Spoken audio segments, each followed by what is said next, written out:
नमो तस्से भगवतो अरहतो सम्मा संबुद्धस्से नमो तस्से भगवतो अरहतो सम्मा संबुद्धस्से।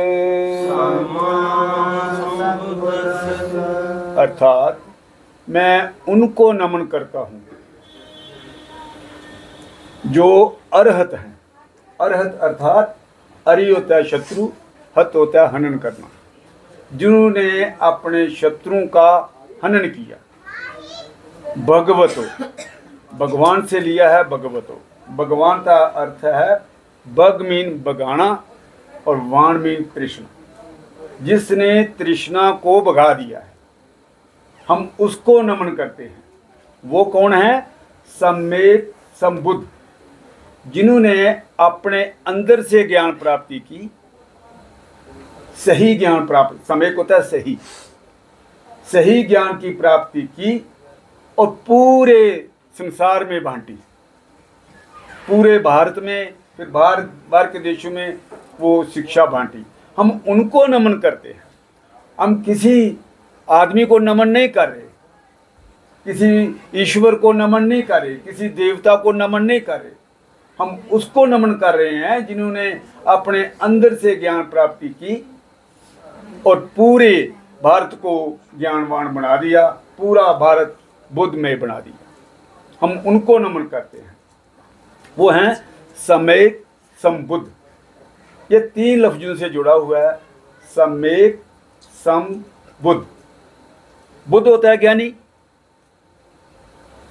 सम्यक होता है जिन्होंने स्वयं से ज्ञान प्राप्त किया हो, और सम्यक है जो सबको ज्ञान बांटता है। उसको कहते हैं सम्यक संबुद्ध। एक लफ्ज है सम्यक को काटें तो संबुद्ध करें। संबुद्ध जो होते हैं उन्होंने भी अंदर से ज्ञान प्राप्त की हुई है, लेकिन वो बांटते नहीं है किसी को। वो खुद ही अरहत हो जाते हैं, खुद ही ज्ञानवान हो जाते हैं, दूसरों को कुछ नहीं बताते। और तीसरे होते हैं बुद्ध, जो दूसरों से सुनते हैं ज्ञान, अंदर से कुछ नहीं, उनका स्वयं का कुछ नहीं है।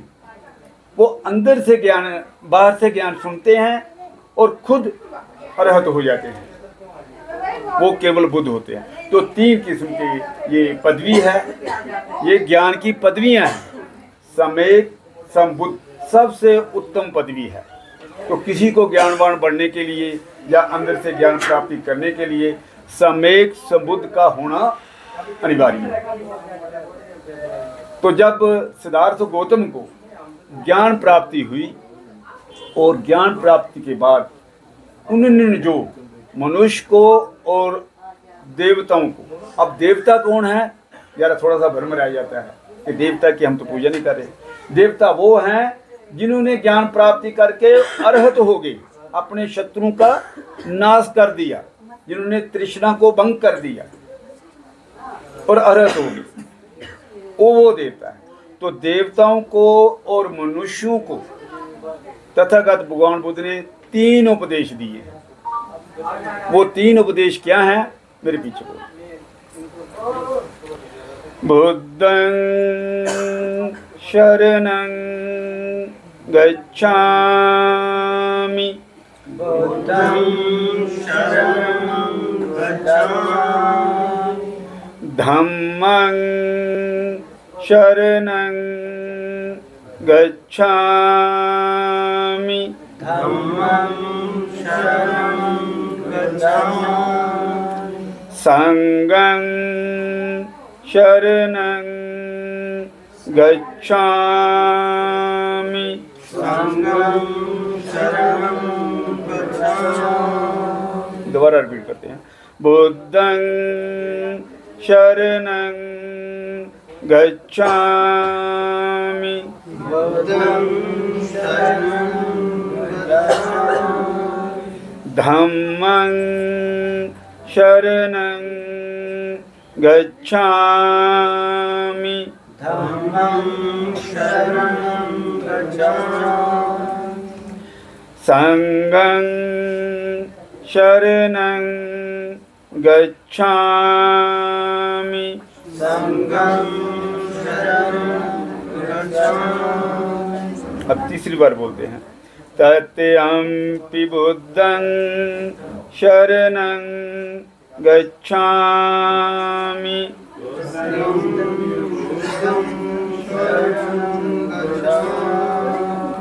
धम्मं शरणं गच्छामि धम्मं शरणं गच्छामि संघं शरणं गच्छामि संघं शरणं गच्छामि। अर्थात पहले मैंने कहा बुद्धं शरणं गच्छामि। गच्छामि होता है जाना, शरणं होता है शरण में जाना। किसकी शरण में जाना?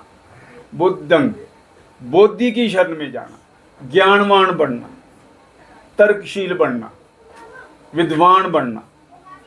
तो हम बोधि की शरण में जाते हैं। अब कहें तो बुद्धि तो सबकी अपनी अपनी है। सब बोधि की कोई सीमा होती है। सब सोचते हैं कि जो मैं कर रहा हूं वो ठीक कर रहा हूं। हर एक अपनी अपनी बोधि के मुताबिक बोलता है मैं ठीक कर रहा हूं। हम उस बोधि के ज्ञान में जाना है जो बोधि तर्कशील हो, खुद भी माने हो और दूसरों को भी माने हो, दूसरे भी समझे हाँ जी ये ठीक है, तो उसकी शरण में जा रहे हैं। दूसरा है धम्मं शरणं गच्छामि। दम होता है मार्ग, जो मार्ग हमें ज्ञानवान बनाता है, जो मार्ग हमें तर्कशील बनाता है, जो मार्ग हमें अंधविश्वास से दूर करता है, हम उसके मार्ग पर चलते हैं। तथागत भगवान बुद्ध ने यही मार्ग बताया है, अंधविश्वास को दूर करना और तर्कशील बनना।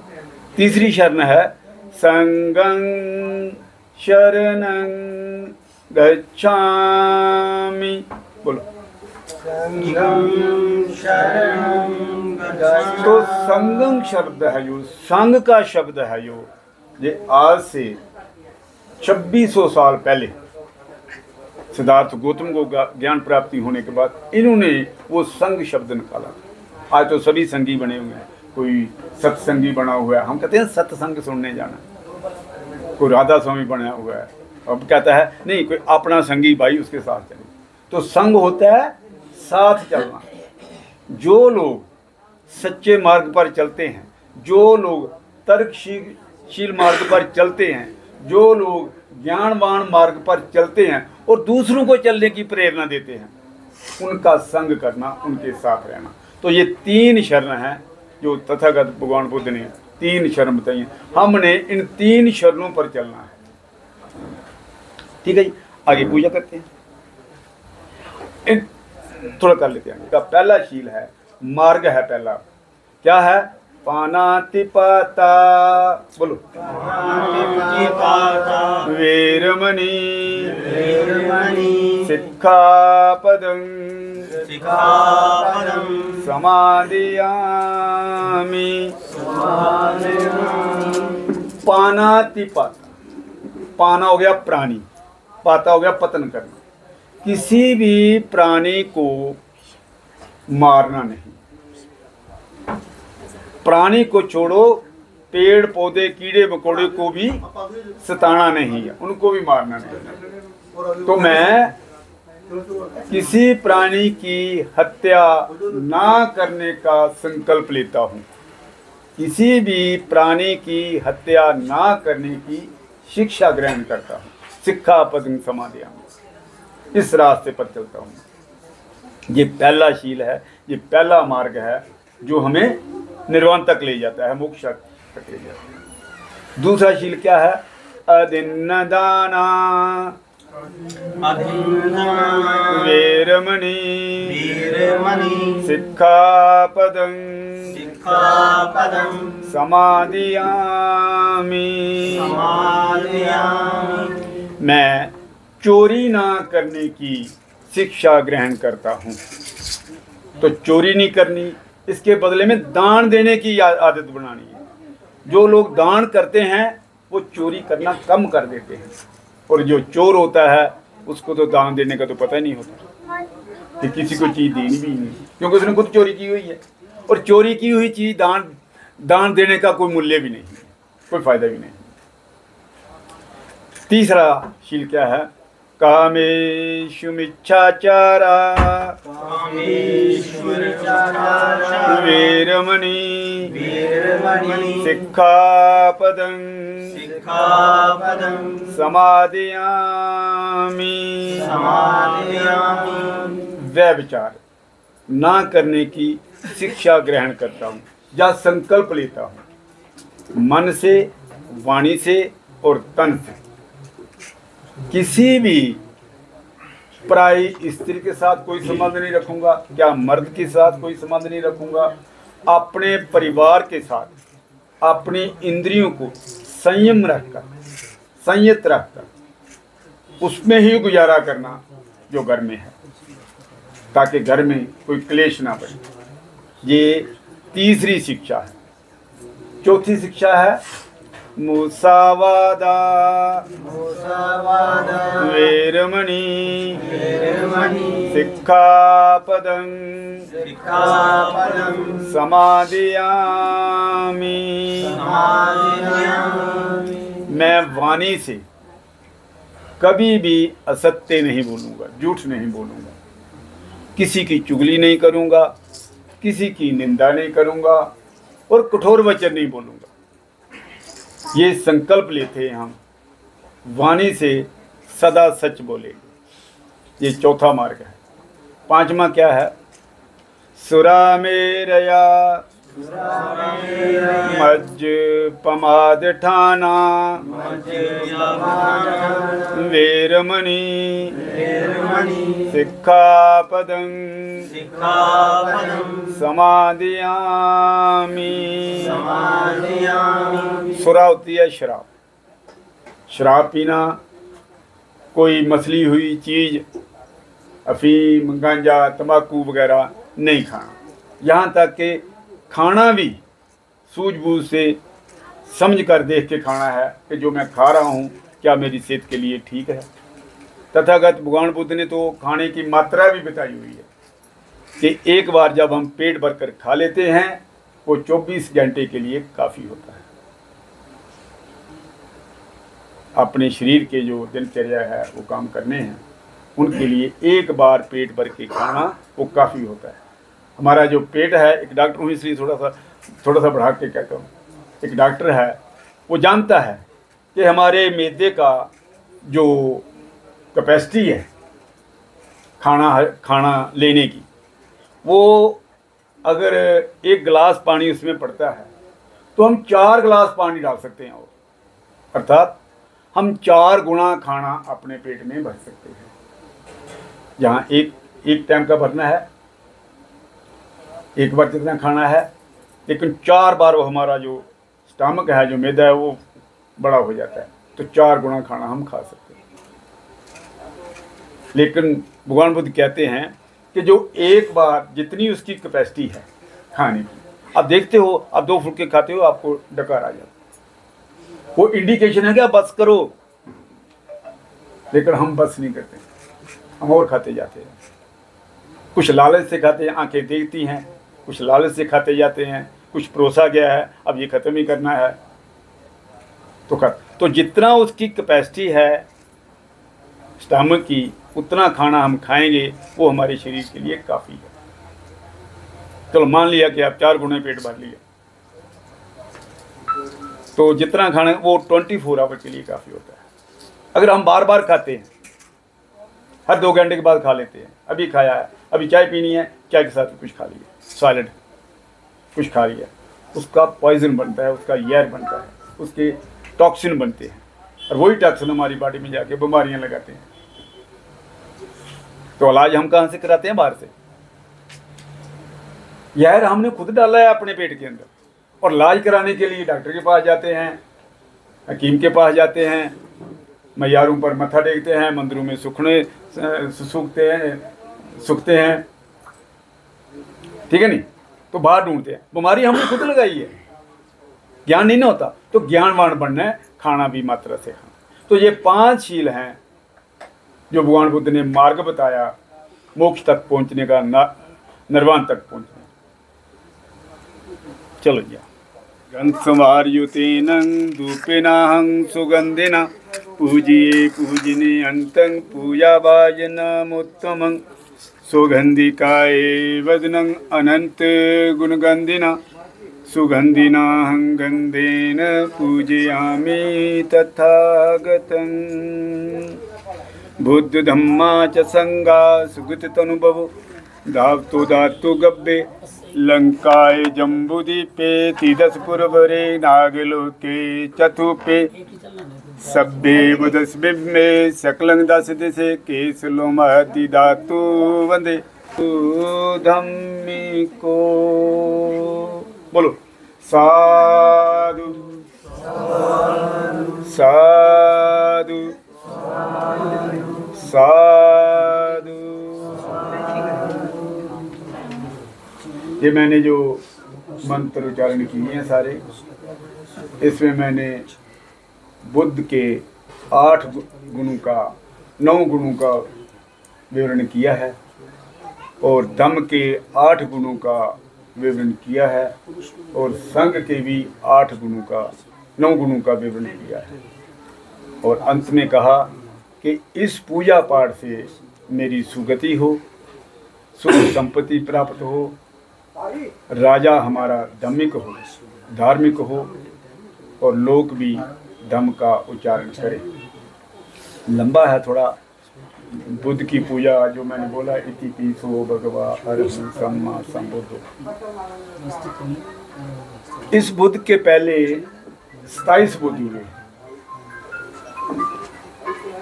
और ये 28वें बुद्ध थे। और ये गुण है इनका कि पहले बुद्धों की तरह ये बुद्ध भी सम्यक संबुद्ध है, विद्याचरण, संपूर्ण विद्याओं को आचरण करने वाले हैं, पुरुष धम्मा सारथी। जैसे एक सारथी अपने रथ को अपने हिसाब से मोड़ लेता है, और अपने राजा की, अपने जो उस पर सवार होता है उसको विजय की ओर ले जाता है। इसी तरह भगवान बुद्ध भी इस तरह से धम्म सिखाते हैं कि अपने देवताओं और मनुष्यों को निर्वाण तक पहुंचा देते हैं। ये इनके गुण हैं। आगे धम्म के गुण बताए। स्वाखातो भगवता धम्म। स्वाखातो अर्थ स्वयं जानने योग्य है। अर्हतो ये भी अपने दुश्मनों पर फतेह पाने योग्य है। स्वाखातो भगवता धम्मो संदिठी को देखने योग्य है, परखने योग्य है। अकाली को इसी समय इसका फायदा मिलता है। भगवान बुद्ध ने कहा है इस मार्ग पर चलो और इसी समय फायदा मिलेगा, कल नहीं मिलेगा। लेकिन हम जो पूजा इससे पहले कर रहे हैं, वो कहते हैं आपको मरने के बाद स्वर्ग मिलेगा, मरने के बाद नरक मिलेगा। भगवान बुद्ध कहते हैं इसी समय इस रास्ते पर चलना शुरू करो, इसी समय आपको फायदा मिलेगा। अकाली को, ए ही पस्सी को अभी देखने योग्य है।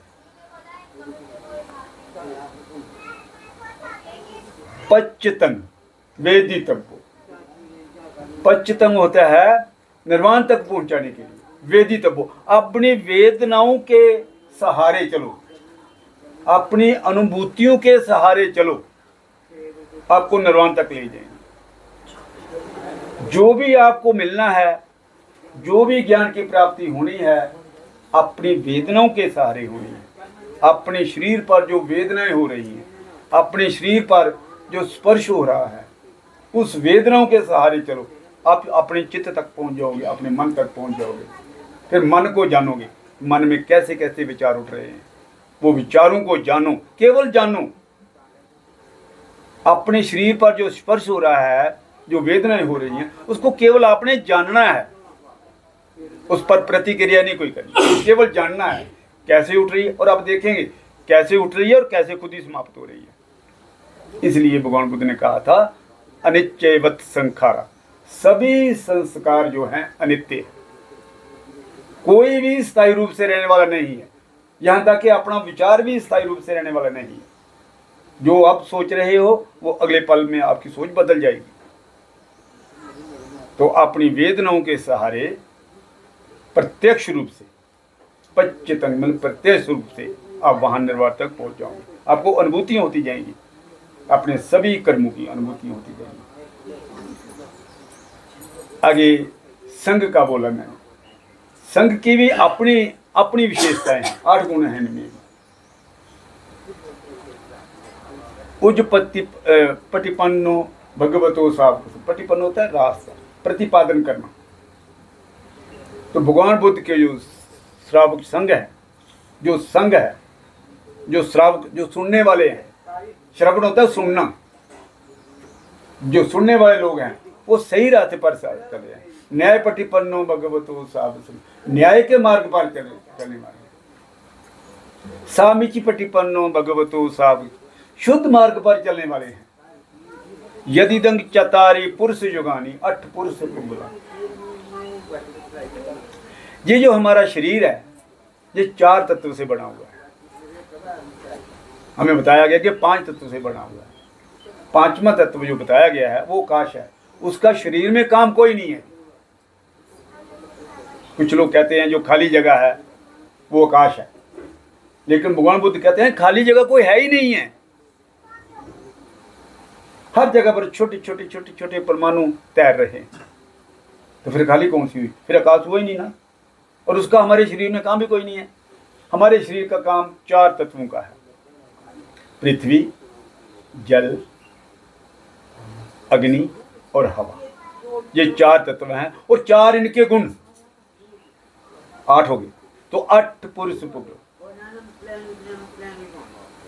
भगवान बुद्ध कहते हैं कि जो मेरा श्रावक संघ है, जो मेरा सत्संग सुनता है, जो मेरे प्रवचन सुनता है, उसमें ये 8 गुण हैं। क्या 8 गुण हैं? एक धरती का हल्कापन और भारीपन, 2 गुण हो गए, हल्कापन और भारीपन। हम बैठते हैं कई बार, हमारा ये जो गोडा है, थाई है, जो ये नी जॉइंट है, जो ये कई बार भारी हो जाता है। यहाँ पर पृथ्वी तत्व इकट्ठा हो गया ज़्यादा। जल तत्व तरल पदार्थ है, ठंडा करता है, गर्म करता है। तरल पदार्थ अपनी शक्ल बदल लेता है जैसे। तो 2 गुण ये हो गए, 4 गुण हो गए। अग्नि गुण, तापमान, टेम्परेचर बड़ा हो जाता है, टेम्परेचर कम हो जाता है हमारे शरीर का। तो वो अग्नि गुण ज़्यादा वहाँ पर प्रकट हो गया। बुखार आ जाता है किसी को, अग्नि गुण ज़्यादा हो गया। तो हम टेबलेट लेते हैं डॉक्टर से, खा लेते हैं, वो हमारे जो ब्रेन में है, थैलेमस बोलते हैं उसको, डॉक्टर हूँ इसलिए ये लफ्ज़ बोल रहा हूँ, तो वो उसको नीचे स्तर पर ले आता है। हम ठंडे हो जाते हैं, पसीना आ जाता है, पानी बाहर निकल जाता है, हम ठंडे हो जाते हैं, हमारा टेम्परेचर ठीक हो जाता है। हवा, हल्कापन और भारीपन, 2 गुण ये आ गए। तो ये 8 गुण हैं, 8 गुण हैं ये। हम जब विपස්සना में बैठते हैं, हम जब ध्यान में बैठते हैं, देखना हमारा शरीर पहले भारी होगा, भारी होते होते फिर हल्का पड़ना लगेगा, बिल्कुल हल्का हो जाएगा, ऐसा लगेगा कि हम हवा में तैर रहे हैं।